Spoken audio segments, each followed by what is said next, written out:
ஸ்ரீமதே ராமானுஜாய நமக. ஆண்டாள் அவர்கள் அருளிய திருப்பாவை 6ஆம் பாசுரமானது இப்பகுதியில் 2 நிமிடங்களுக்கு 16 சுவாசம் என்ற நிலையில் வடிவமைக்கப்பட்டுள்ளது.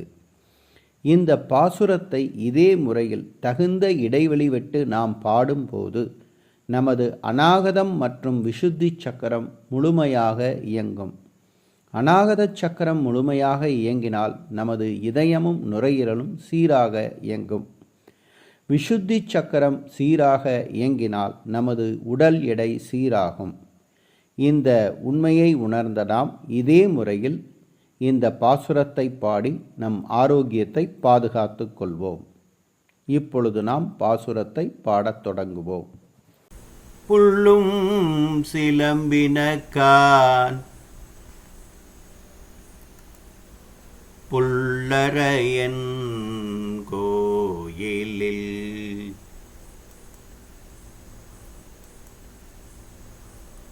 வெள்ளை வேலிச்சங்கின்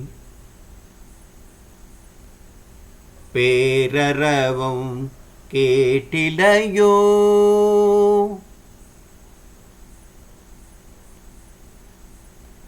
பிள்ளாய் எழுந்திராய் பேய்முளை நஞ்சுண்டு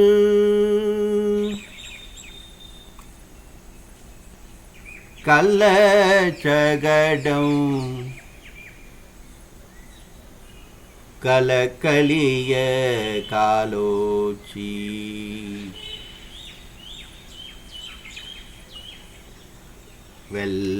வெள்ளத்தரவில் துயிலமர்ந்த வித்தினை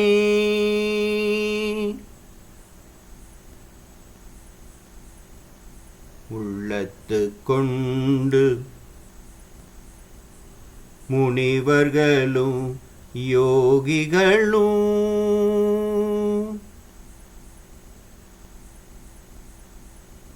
மெல்ல எழுந்து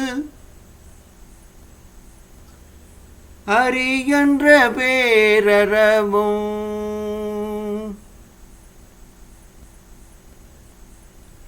உள்ளம் புகுந்து குளிர்ந்தேலோரெம்பாவாய்.